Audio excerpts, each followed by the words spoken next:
जय हिंद दोस्तों।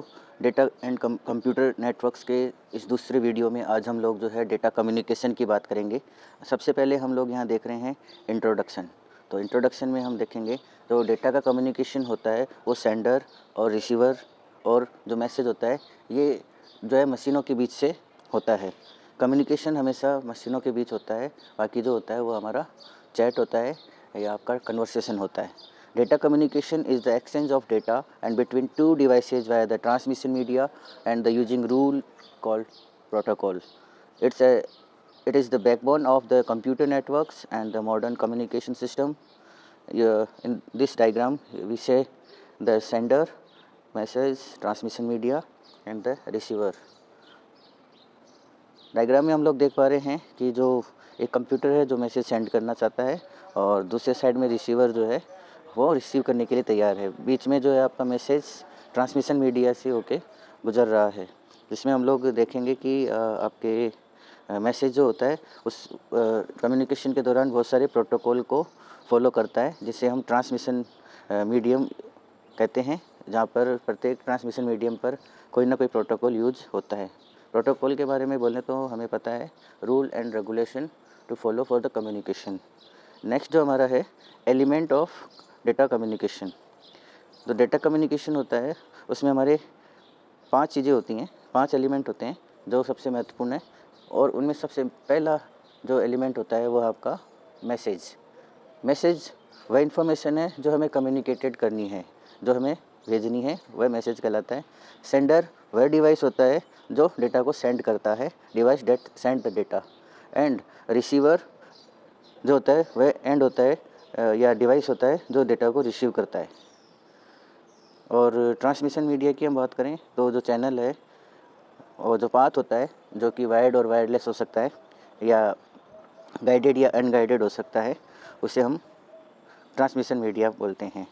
वायर और वायरलेस मीडियम के बारे में हम जो है आगे की स्लाइड्स में डिटेल में पढ़ेंगे। Protocol set of rules for the communication is called protocol. जो भी नियम और नियामक बने होते हैं मैसेज को भेजने के लिए वो कम्युनिकेशन के प्रोटोकॉल कहलाते हैं। अब जो नेक्स्ट हम बात करने जा रहे हैं वो है आपका करेक्टरिस्टिक्स। तो करेक्टरिस्टिक्स में जो होती है इसकी विशेषताएं जो है कम्युनिकेशन की, एक तो डिलीवरी जो है आपके data must be reach the destination, मतलब ये निश्चित होना चाहिए कि डेटा जो भेजा जा रहा है वो आपका सही समय पर और सही जगह पे पहुँचे। Accuracy data must be error free, मतलब ऐसा नहीं हो कुछ उसमें ऐड होके पहुँच रहा है या कुछ कम होके पहुँच रहा है, तो डेटा आपका एक्यूरेटली कम्युनिकेशन में पहुँचना चाहिए। टाइमलाइननेस मतलब data must be arrive on time, मतलब ऐसा नहीं है आज भेज रहे हैं और कल मिलेगा, अभी भेज रहे हैं तो वो डिले नहीं होना चाहिए। ओके।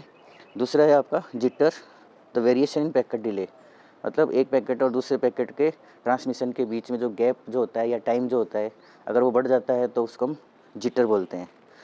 थ्रू आउटपुट की हम बात करें, amount of data delivered successfully, मतलब कितना डेटा हमने भेजा और कितना डेटा वहाँ पहुँच रहा है, जितना भेजा है उतना पहुँच रहा है, इसका मतलब उसे हम थ्रूपुट बोलते हैं।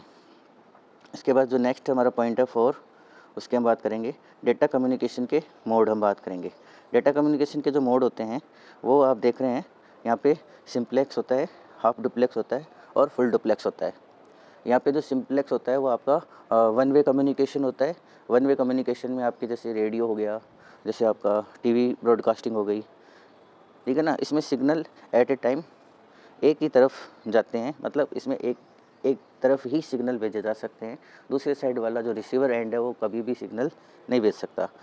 हाफ डुप्लेक्स जो होता है वो आपका 2 वे होता है but one direction at A time, मतलब वॉकी टॉकीज़ जो होता है वो इसका सबसे अच्छा उदाहरण है, जिसमें डेटा को एक समय पर एक ही दिशा में भेजा जा सकता है, फिर ओवर करने के बाद हम लोग उसे दूसरी तरफ से जो है डेटा को भेज सकते हैं। फुल डुप्लेक्स जो होता है ये फुली टू वे कम्युनिकेशन होता है। इसमें एट ए सेम टाइम बोथ डायरेक्शन से डेटा ट्रांसमिट किया जा सकता है और रिसीव किया जा सकता है। जैसे टेलीफोन है, आपके वॉइस कॉल है, वीडियो कॉल है, ये सारे जो है आपके फुल डुप्लेक्स जो है आपके फुल डुप्लेक्स का एग्जांपल है।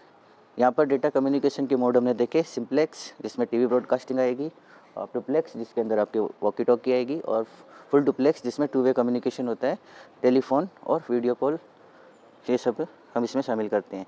नेक्स्ट जो हमारा पॉइंट रहेगा वो होगा ट्रांसमिशन मीडिया।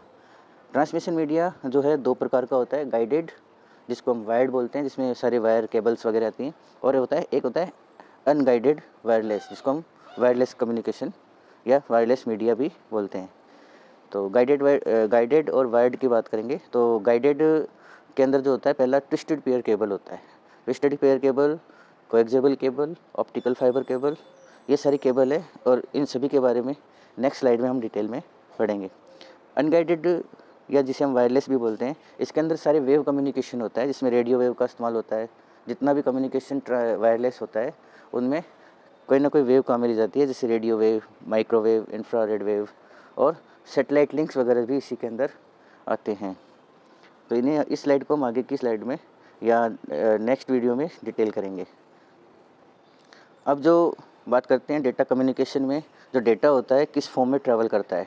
तो सिग्नल्स जो है ऑलमोस्ट आपके 2 टाइप्स के होते हैं यहाँ, the analogue signals and digital signals. तो यहाँ पे जो एनालॉग सिग्नल्स होते हैं वो कंटिन्यूअस सिग्नल्स होते हैं जो आपके लगातार होते हैं और इन्फिनाइट वैल्यूज होती है उनकी, and more prone to noise, ये नॉइज़ से ज़्यादा प्रभावित होते हैं। एग्जांपल जैसे आवाज़, हमारी आवाज़ जो होती है बाह्य कारकों से प्रभावित होती है, जैसे हवा है और कोई दूसरी वेव है, उनके टकराव से नॉइज़ क्रिएट करती हैं। तो ये एनालॉग सिग्नल होते हैं और ये आपके अल्टरनेट करंट के डायग्राम की तरह इन्हें शो करते हैं। डिजिटल सिग्नल्स जो होते हैं वो आपके डिस्क्रीट सिग्नल होते हैं, मतलब करेक्ट होता है, उनकी 2 स्टेट होती है, 0 और 1। जो आपके डिस्क्रीट सिग्नल्स हैं वो इनकी फिनाइट वैल्यू होती है, मतलब एक निश्चित वैल्यू है, या तो वो 0 होंगे एक स्थिति में या फिर वो 1 होंगे। And less prone to be noise, मतलब बहुत कम इनमें जो है मिलावट होती है, या मतलब और कोई सिग्नल से ऐड होता है, बहुत कम संभावना है।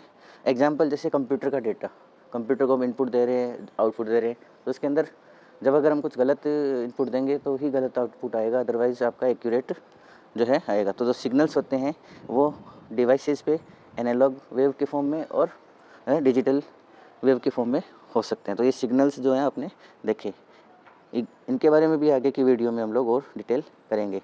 नेक्स्ट जो पॉइंट है हमारा वो है data transmission techniques. Data transmission techniques जो हैं उनके अंदर हम देखें तो पैरेलल ट्रांसमिशन होता है, जिसमें एक साथ कई मल्टीपल बिट्स सेंड की जाती हैं एक साथ लगातार, और सीरियल ट्रांसमिशन होता है, इसमें बिट्स सेंड ओनली 1 बाय 1, जिसमें एक एक करके जो है बिट्स को ट्रांसमिट किया जाता है। और एसिंक्रोनियस ट्रांसमिशन में होता है नो कॉमन क्लॉक, कोई नहीं होता इसके अंदर, जो है कोई कॉमन चीज़ नहीं है, इसमें डेटा भेजा जा रहा है, इधर से भेजा जा रहा है, दूसरी साइड से भेजा जा रहा है, ये एसिंक्रोनियस होता है आपका। सिंक्रोनस ट्रांसमिशन में जो है कॉमन क्लॉक यूज़ होती है, जिसमें एक निश्चित टाइम पीरियड के बाद जो डेटा को भेजा जाता है। ये डेटा ट्रांसमिशन की टेक्निक्स हैं, इन्हें भी हम आगे की स्लाइड्स में डिटेल करेंगे। दोस्तों ये जो नोट्स हैं सिर्फ ये रिवीजन के लिए आपके हैं, इन्हें देखकर आप अपने पूर्व की तैयारी को रिमाइंड कर सकते हैं और ये आपके लिए तैयारी में हेल्पफुल या रामबाण हो सकते हैं। कम्युनिकेशन चैनल के लिए हम बात करें तो medium through which data travels it can be the affected by attenuation, जो लॉस ऑफ सिग्नल स्ट्रेंथ होती है, जब सिग्नल अपनी स्ट्रेंथ खो देता है तो हम उसे क्या करते हैं, उसे एम्पलीफाइड करते हैं। और डिस्टॉर्शन होता है change in the signal shapes, मतलब उनकी जो पावर होती है सिग्नल्स की वो वीक हो जाती है, जिनसे उनकी सिग्नल की जो शेप है वो चेंज हो जाती है। नॉइज़ जो होता है वो अनवांटेड सिग्नल्स होते हैं जो हमारे डेटा के सिग्नल के साथ ऐड हो जाते हैं, तो वहाँ पर कुछ और सिग्नल्स ऐड हो जाते हैं, उनसे एक जो नॉइज़ क्रिएट होता है। इंटरफेरेंस की बात करें, इंटरफेरेंस जो होता है वो ओवरलैप ऑफ द सिग्नल, मतलब सिग्नल के साथ दूसरा सिग्नल जो है ऐड हो जाता है, हो सकता है उसी डेटा का जो सिग्नल पैकेट सिग्नल्स हैं वो आके ओवरलैप हो जाए, तो उसे हम इंटरफेरेंस बोलते हैं। कम्युनिकेशन चैनल के बाद हम बात करेंगे एनकोडिंग टेक्निक्स की। NRZ the non return to zero, और मैनचेस्टर एनकोडिंग और डिफरेंशियल मैनचेस्टर एनकोडिंग, और AMI अल्टरनेट मार्क इन्वर्सन्स, और 4B एंड 5B एनकोडिंग जो है इनके बारे में। तो एनकोडिंग टेक्निक्स के बारे में भी हम अगले वीडियो में जो है डिटेल करेंगे। इसके बाद जो हम लोग बात करने जा रहे हैं वो है आपका protocol and standards. Protocol defined rule for communication. Protocol की सबसे बेस्ट प्रचलित जो परिभाषा है वो set rule of set of rule and regulation is called protocol. तो ये कम्युनिकेशन में हो सकता है, ट्रांसमिशन में हो सकता है, किसी भी तरीके से जो है कोई भी जो रूल्स और बने होते हैं उनकी पालना को हम प्रोटोकॉल बोलते हैं। Protocol define the rule for communication. यहाँ पे जो हमने लास्ट वीडियो में बात की थी, इसमें दो मॉडल की हमने बात की थी। एक था आपका OSI ओपन सिस्टम इंटरकनेक्शन जो 7 लेयर का होता है, और दूसरा जो मॉडल होता है वो TCP/IP होता है, जिसको हम transmission control protocol oblique internet protocol बोलते हैं, जिसके अंदर 4 लेयरें होती हैं। आगे की स्लाइड में हम इसे और डिटेल करेंगे जिसमें आप लोग अलग अलग लेयर के ऊपर हम कौन कौन से प्रोटोकॉल अप्लाई करते हैं उनको हम यहाँ पढ़ेंगे। तो एग्जांपल में हम देखते हैं, जैसे आप देख पा रहे होंगे HTTP hypertext transfer protocol, और FTP file transfer protocol, SMTP simple mail transfer protocol, और TCP ट्रांसमिशन कंट्रोल प्रोटोकॉल, और UDP यूजर डेटाग्राम प्रोटोकॉल, और IP जो होता है आपका इंटरनेट प्रोटोकॉल होता है। द स्टैंडर्ड एंश्योर्ड इंटरऑपरेबिलिटी जो होता है, इनको हम ये स्टैंडर्ड्स हैं, ये सारे प्रोटोकॉल जो है स्टैंडर्ड्स को मेंटेन करते हैं। नेक्स्ट जो है आपका यहाँ पर हम लोग कंपैरिजन करेंगे OSI मॉडल का। सबसे पहले हम OSI मॉडल के बारे में बात करेंगे। थोड़ा ब्लर हो रहा है तो मैं इसको ठीक कर लेता हूँ। OSI रेफरेंस मॉडल की हम बात करते हैं, तो आप देख पा रहे होंगे जो टॉप मोस्ट जो लेयर होती है उसको हम एप्लीकेशन लेयर बोलते हैं, और जो 7 नंबर की लेयर होती है, और यहाँ पर जो नेटवर्क सर्विसेज जो है यूज़र को मिलते हैं। यूज़र यहाँ पर अपनी जो भी वो काम कर रहा है उसको देख पा रहा होता है और उससे कम्युनिकेट कर पा रहा होता है। इसमें हाइपर टेक्स्ट ट्रांसफ़र प्रोटोकॉल और फाइल ट्रांसफ़र प्रोटोकॉल का इस्तेमाल होता है। नेक्स्ट जो है हमारी जो 6 नंबर की लेयर है, जिसको हम प्रेजेंटेशन लेयर बोलते हैं। डेटा रिप्रेजेंटेड और एन्क्रिप्शन होता है। डेटा यहाँ पे रिप्रेजेंटेशन के लिए तैयार किया जाता है, उसको एन्क्रिप्ट किया जाता है, जिसके लिए जैसे आपका JPG है, ASCII है ना, American standard code for information interchange. Next जो है आपका वो है आपके 5वीं लेयर, जिसको हम बोलते हैं session. The session established and managed net BIOS का जो है इस्तेमाल करता है। इसके अंदर हम ट्रांसपोर्ट, इसके बाद जो है नेक्स्ट आपकी ट्रांसपोर्ट लेयर है, end to end delivered and reliability. मतलब यहाँ पे डेटा को सेंड करने के सारे जो है end to end protocol use किए जाते हैं, जिसके अंदर विश्वसनीयता बनी रहती है, जिसके अंदर हम लोग TCP ट्रांसमिशन कंट्रोल प्रोटोकॉल का इस्तेमाल करते हैं, और UDP यूजर डेटाग्राम प्रोटोकॉल का इस्तेमाल करते हैं। नेक्स्ट जो है वो आपका नेटवर्क लेयर है, logically addressing and routing. Network के अंदर क्या होता है, नेटवर्क लेयर में आपके जो लॉजिकल एड्रेस होता है उसकी राउटिंग टेबल यहाँ होती है, जिसमें आप इंटरनेट प्रोटोकॉल ICMP जो आपका प्रोटोकॉल, इसे हम नेटवर्किंग के अंदर इस्तेमाल करते हैं। फिर नेक्स्ट जो आपका सेकंड नंबर की लेयर होती है, नीचे से दूसरे नंबर की लेयर, और उसे हम बोलते हैं data link layer. Data link layer the framing MAC addressing, जो हार्डवेयर का एड्रेस रखती है। इस लेयर पे जो है ईथरनेट और जो है स्विच काम में लिए जाते हैं। एक नंबर की जो है सबसे लोएस्ट जो लेयर होती है उसको हम फिजिकल लेयर बोलते हैं। वो ट्रांसमिशन ऑफ बिट्स में करती है, बिट्स में ये डेटा का ट्रांसमिशन करती है। यहाँ पे हब होते हैं, केबल्स होते हैं, इनका इस्तेमाल किया जाता है। तो ये था आपका OSI रेफरेंस मॉडल, जिसमें 7 लेयर होती हैं, जिसमें ऊपर से नीचे की ओर जो है नंबर को लिखा जाता है 7 6 5 4 3 2 1। इस तरीके से सबसे ऊपर वाली लेयर जो है एप्लीकेशन लेयर, और उसके बाद जो presentation layer, session layer and transport layer, network and data link and physical layer, इस क्रम में ये होती हैं। नेक्स्ट जो है हमारा TCP/IP मॉडल, जो हम यहाँ देखेंगे।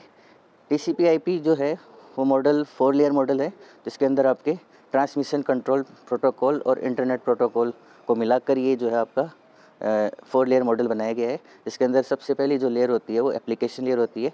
यहाँ पे यूजर सर्विसेज होती हैं, वहीं सेम प्रोटोकॉल यहाँ यूज किए जाते हैं। HTTP hypertext transfer protocol, file transfer protocol जिसे FTP बोलते हैं, और SMTP simple mail transfer protocol का इस्तेमाल यहाँ किया जाता है। नेक्स्ट जो लेयर होती है TCP/IP की, उसको बोलते हैं ट्रांसपोर्ट लेयर। ये भी एंड टू एंड कम्युनिकेशन के लिए बनी है। इसमें TCP और UDP का इस्तेमाल करते हैं हम, ट्रांसमिशन प्रोटोकॉल, और UDP यूजर डेटाग्राम प्रोटोकॉल। फिर इंटरनेट लेयर होती है, यहाँ पे जो आपका नेटवर्क लेयर और डेटा लिंक लेयर को मिलाकर, या फिर इंटरनेट लेयर है, ये आपकी राउटिंग और एड्रेसिंग का काम करती है। ये क्या करती है, राउटिंग करती है, डेटा किस तरीके से किस तरफ ट्रेवल करेगा। इंटरनेट प्रोटोकॉल होता है, आईसीएमपी यहाँ होता है। नेटवर्क एक्सेस करते हैं हम लोग, फिजिकल एड्रेसिंग होती है, एंड डेटा ट्रांसफ़र यहाँ होता है। यहाँ पे ईथरनेट होता है, और ईथरनेट के साथ हब स्विच वगैरह होते हैं, उनका हम इस्तेमाल करते हैं। इस तरीके से हमने देखा कि आपका डेटा कम्युनिकेशन के ऑल एस्पेक्ट्स हमने देखे। अब हम जो बात करने जा रहे हैं वो है लास्ट ईयर और जो प्रीवियस एग्ज़ाम में आए हुए जो क्वेश्चंस हैं उनकी हम बात करेंगे। सबसे पहला जो क्वेश्चन है वो है आपका define data communication, explain its component. तो data communication is the exchange of data between two devices by the transmission medium using protocol. Data communication जो होता है वो डेटा का एक्सचेंज होता है दो डिवाइसों के बीच में, ट्रांसमिशन मीडिया उसमें प्रोटोकॉल का इस्तेमाल करता है। इसके जो कंपोनेंट होते हैं वो मैसेज होता है, जो हमारा मैसेज होता है वो पहला कंपोनेंट, दूसरा एक सेंडर होता है, तीसरा रिसीवर होता है, चौथा ट्रांसमिशन मीडिया या मीडियम जिसे हम बोलते हैं वो होता है, और प्रोटोकॉल होते हैं। ये 5 जो आपके कंपोनेंट हैं कम्युनिकेशन के, जो महत्वपूर्ण है, इन पे क्वेश्चन ज़रूर बनता है। उसके बाद हमने देखा जो महत्वपूर्ण क्वेश्चन जो बनता है वो बनता है आपका ट्रांसमिशन मोड। ट्रांसमिशन मोड जो होता है वो 3 तरह के होते हैं, ये हमने पहले भी देखा। सिंप्लेक्स जो होता है ये वन वे कम्युनिकेशन होता है ओनली, और इसमें टीवी ब्रॉडकास्टिंग है, रेडियो ब्रॉडकास्टिंग है, ये सारे शामिल होते हैं। हाफ डुप्लेक्स की हम लोग बात करें, ये 2 वे कम्युनिकेशन होता है, but one direction at A time. एक समय पे ये एक ही तरफ जो है डेटा भेज सकता है। इसमें जो डिवाइस की हम बात करें तो इसमें वॉकी टॉकी का इस्तेमाल करते हैं। फुल डुप्लेक्स जो होता है ये 2 वे कम्युनिकेशन होता है, साइमल्टेनियसली जो हम इसमें डेटा को एक दोनों तरफ से भेज सकते हैं और दोनों तरफ डेटा को प्राप्त कर सकते हैं, जैसे टेलीफोन हो गया, मोबाइल कम्युनिकेशन हो गया, इसका हम इस्तेमाल करते हैं। तो ट्रांसमिशन मोड में हम बात करी, हमने बात की सिंप्लेक्स की, हाफ डुप्लेक्स की, फुल डुप्लेक्स की। नेक्स्ट जो हम बात करने जा रहे हैं वो है आपका ट्रांसमिशन मीडिया। ट्रांसमिशन मीडिया जो होता है उसको हम देखें तो ये जो है आपके 2 प्रकार का होता है। ट्रांसमिशन मीडिया वायर्ड, जिसको हम गाइडेड, और वायरलेस जो है अनगाइडेड मीडिया बोलते हैं। यहाँ पर हम लोग ट्विस्टेड पेयर और ऑप्टिकल फाइबर की बात करेंगे। तो हमें 2 पॉइंट के लिए बोला गया, तो इसको हम उसी तरीके से हम देखेंगे। तो ट्विस्टेड पेयर होता है consist of 2 insulated copper wire होते हैं, जो ट्विस्टेड टुगेदर होते हैं, आपस में ट्विस्टेड रहते हैं, और ये सस्ते होते हैं, ईजी टू इंस्टॉल, इन्हें स्थापित करना आसान होता है। यूज इन टेलीफोन लाइन्स और लेंस, टेलीफोन लाइन और लैन जो है लोकल एरिया नेटवर्क बनाने में इनका सबसे ज़्यादा उपयोग होता है। ऑप्टिकल फाइबर की हम लोग बात करते हैं, तो uses the light signals to transmit data. इसमें डेटा को ट्रांसमिट करने के लिए सिग्नल को लाइट फॉर्म में बदला जाता है, लाइट फॉर्मेट में बदला जाता है। हाई बैंडविड्थ होती है एंड लो एंटेंशन होता है, मतलब डेटा भेजने के लिए पर्याप्त स्पेस होता है, और जो है कोई भी नया जो सिग्नल में नॉइज़ है वो क्रिएट नहीं होता। Use in A backbone network, ये बैकबोन नेटवर्क के रूप में यूज किया जाता है। इसके बाद करते हैं हम compare analogue and digital signals. तो नेचर और वैल्यू, नॉइज और प्रोसेसिंग के आधार पर हम जो है यहाँ पर इनको देखेंगे कि ये कौन कौन से होते हैं। तो एनालॉग सिग्नल की जो नेचर होती है वो कंटिन्यूस होती हैं, और डिजिटल जो होते हैं वो डिस्क्रीट होते हैं, मतलब वैल्यू जो उनकी फिक्स होती है, या तो वो वैल्यू जो होती है एनालॉग की इन्फिनाइट होती है, मतलब असंगत होती है, कभी ज़्यादा कभी कम। और फिर जो डिजिटल सिग्नल्स होते हैं उनकी वैल्यू जो होती है फिनाइट होती है, निश्चित होती है, और जो क्या करते हैं आपके 0 और 1 होते हैं उनकी वैल्यू। नॉइज़ की बात करें तो नॉइज़ जो है एनालॉग सिग्नल में ज़्यादा होता है, और डिजिटल सिग्नल में जो है नॉइज़ न के बराबर होता है या बहुत कम होता है। प्रोसेसिंग की हम बात करें तो एनालॉग कॉम्प्लेक्स होता है और डिजिटल ईजी होता है। एग्जांपल में हम बात करें तो एनालॉग सिग्नल में हम वॉइस को एनालॉग सिग्नल के तौर पे रिप्रेजेंट कर सकते हैं, और डिजिटल जो होते हैं उन्हें कंप्यूटर के डेटा जो होते हैं वो डिजिटल फॉर्मेट में होते हैं। इसके बाद हम नेक्स्ट बात करते हैं डेटा कम्युनिकेशन कि कौन कौन सी टेक्निक जो हम यूज करते हैं। तो encoding the convert digital data into the digital signals for the transmission, and common techniques है जैसे non zero to zero, non return to zero, and Manchester encoding, differential Manchester encoding, AM AMI alternating mark intervention 4B and 5B encoding, ये सारा होते हैं। Next जो हम OSI model के बारे में बात करते हैं, उसकी लेयर के बारे में बात करते हैं। OSI मॉडल जो होता है वो कंसेप्चुअल फ्रेमवर्क है विद 7 लेयर। ये इनकी 7 लेयर जो होती हैं, सबसे नीचे जो होती है वो फिजिकल लेयर होती है जो बिट ट्रांसमिशन का काम करती है। फिजिकल लेयर में जो ट्रांसमिशन जो होता है वो बिट के फॉर्म में होता है। और डेटा लिंक लेयर जो होती है ये फॉर्मिंग करती है, यहाँ पे मैक एड्रेसिंग होती है, मीडिया एक्सेस कंट्रोल एड्रेस जो होता है यहाँ पे बनता है। नेटवर्क जो होते हैं वो राउटिंग और लॉजिकल एड्रेसिंग का काम करता है, जो रूट डिसाइड करता है कि किस तरीके से ये जाएगा। ट्रांसपोर्ट लेयर जो है जो एंड टू एंड डिलीवरी तक जो है पूरा रोड मैप बनाती है, जो ट्रांसपोर्ट लेयर का काम है। सेशन लेयर जो होती है वो सेशन को मैनेज करती है, एक टाइम फ्रेम को वो मैनेज करके चलती है। प्रेजेंटेशन लेयर डेटा के फॉर्मेट को और जो उसके एनक्रिप्शन के लिए जो प्रेजेंटेशन लेयर जिम्मेदार होती है। एप्लीकेशन लेयर की हम लोग बात करते हैं तो network services to user, application जो नेटवर्क के माध्यम से यूज करता है वो एप्लीकेशन यूजर होता है।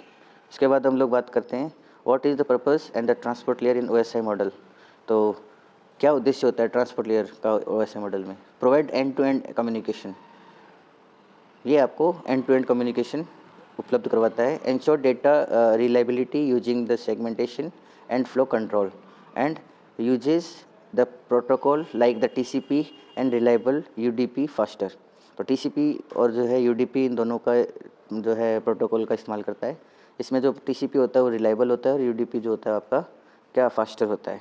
नेक्स्ट जो हम बात करते हैं वो है आपका TCP और UDP में जो है डिफरेंस, यहाँ हम देखेंगे। जो TCP जो होता है वो आपका क्या होता है, कनेक्शन ओरिएंटेड होता है, और जो UDP होता है वो कनेक्शन लेस होता है। दोस्तों थोड़ा स्लाइड ब्लर है, आप मैनेज करेंगे। रिलायबिलिटी की हम बात करते हैं तो TCP जो होता है वो रिलायबल होता है और जो आपका UDP होता है वो अनरिलायबल होता है। स्पीड की हम बात करें तो TCP स्लो होता है और UDP फास्ट होता है। एरर चेकिंग की हम बात करें तो TCP में ये चेक होती है और UDP में चेक नहीं होती है। यूज केस का वेव है, ईमेल है, फाइल ट्रांसफ़र है, इसमें हम TCP का इस्तेमाल करते हैं। और UDP का जो इस्तेमाल करते हैं हम लोग जो है स्ट्रीमिंग के अंदर, गेमिंग है ना, DNS है, डोमेन नेम सिस्टम, इनके अंदर हम इनका इस्तेमाल करते हैं। दोस्तों ये पिछले सालों में पूछे गए कुछ क्वेश्चन हैं जो यूनिवर्सिटी के हो सकते हैं, कंप्यूटर से रिलेटेड जो कंपटीशन एग्ज़ाम होते हैं उनमें किसी न किसी तरीके से पूछे गए क्वेश्चंस हैं जो महत्वपूर्ण है हमारे लिए। Explain the briefly characteristics of data communication. Data communication में जो करेक्टरिस्टिक्स होते हैं जैसे डिलीवरी है, data must be reach destination, एक निश्चित समय पे डेटा पहुँचे, एक्यूरेसी शुद्ध रूप से पहुँचे, एरर फ्री हो, एंड टाइमलाइननेस की हम बात करते हैं तो data must be arrive on time. Jitter जो होता है वेरिएशन होता है, जो डेटा जो शुड बी मिनिमम, जिटर जो है सब कम से कम होना चाहिए, एक सिग्नल के बीच में दूसरे सिग्नल के बीच में ज़्यादा गैप नहीं होना चाहिए। थ्रूपुट जो होता है वो डेटा डिलीवर सक्सेसफुल को बताता है या डेटा की कंप्लीटनेस के अराइवल को बताता है। नेक्स्ट जो क्वेश्चन है वो आपका प्रोटोकॉल क्या होता है उसका एग्जांपल निश्चित रूप से यहाँ से क्वेश्चन आपको देखने के लिए मिलेगा। हमारे एग्जाम में ये क्वेश्चन निश्चित रूप से यहाँ से एक क्वेश्चन जरूर मिलता है। Protocol are the set of rule that ground the communication. इससे पहले भी हमने पढ़ा है कि जो प्रोटोकॉल जो होता है वो आपका क्या होता है, सेट ऑफ रूल होता है जो कम्युनिकेशन में यूज होते हैं। एग्जाम्पल में हम देखें हाइपर टेक्स्ट ट्रांसफ़र प्रोटोकॉल जिसे हम HTTP बोलते हैं, FTP file transfer protocol, SMTP simple mail transfer protocol और TCP transmission control protocol. UDP जो होता है यूजर डेटाग्राम प्रोटोकॉल होता है और जो IP होता है वो इंटरनेट प्रोटोकॉल होता है। तो ICMP ये सारे जो है आपके प्रोटोकॉल के एग्जाम्पल हैं। फाइनली टच में हम पहुंच रहे हैं, यहाँ पर हम लोग जो है लेयर के आर्किटेक्चर को देखेंगे इन डेटा कम्युनिकेशन में क्या किन किन चीज़ों की हमें आवश्यकता होती है। तो simplified Faez the complex communication, जो ये लेयर आर्किटेक्चर होता है ये कम्युनिकेशन का जो जटिलता है उसको समझने में आसान करता है। Modular design for easy maintenance, ये मॉड्यूलर डिज़ाइन होती है और इसके माध्यम से हम लोग मेंटेनेंस आसानी से कर सकते हैं। स्टैंडर्डाइजेशन की हम बात करते हैं that the ensure the interoperability, जो ये इसके स्टैंडर्ड जो होते हैं वो निश्चित करते हैं कि जो है ये सही तरीके से काम करे, फंक्शनली रहे। The fault isolation in layers, अलग अलग लेयर्स के होने से या लेयर आर्किटेक्चर होने से हम फॉल्ट को आइसोलेट कर सकते हैं, पहचान सकते हैं कौन सी लेयर में फॉल्ट है, उसको हम देख सकते हैं। ईजी टू ट्रबल शूटिंग, जब आइडेंटिफाइड हो जाता है प्रॉब्लम कौन सी लेयर में तो उसको ट्रबल शूट करना भी आसान हो जाता है। फाइनल क्वेश्चन जो है हमारा आज का वो है शॉर्ट नोट है वो इंटरफेरेंस इन द कम्युनिकेशन। तो नॉइज़ जो होता है वो सबसे पहला इंटरफेरेंस होता है आपका। Noise the unwanted random signal that भी डिस्टर्ब द ओरिजिनल सिग्नल। जो मेन जो सिग्नल होते हैं उनको रैंडमली कोई भी सिग्नल उनसे अटैच हो जाता है तो उसे हम नॉइज़ बोलते हैं। आवाज़ में कोई नई आवाज़ जुड़ जाती है, ये सारा कुछ। फिर हम बात करते हैं इंटरफेरेंस। इंटरफेरेंस जो है ओवरलैप ऑफ टू और मोर सिग्नल कॉजिंग डिस्टॉर्शन, मतलब एक एक जो डेटा होता है या एक सिग्नल होता है उस पे दूसरा सिग्नल ओवरलैप हो जाता है, इसे इंटरफेरेंस बोलते हैं। And both affect data quality and transmission. दोनों ही जो है कंडीशन नॉइज़ में और इंटरफेरेंस में आपके डेटा की जो क्वालिटी है और ट्रांसमिशन जो है वो प्रभावित होता है। दोस्तों मैं आशा करता हूँ आपको ये जो रिवीजन टाइप का ये जो स्लाइड्स हैं आपको बहुत मदद करेंगी और इसमें आप लोग जो है बहुत अच्छे से इसे तैयार करेंगे, है ना। आपके एग्ज़ाम के लिए शुभकामनाएँ। धन्यवाद दोस्तों।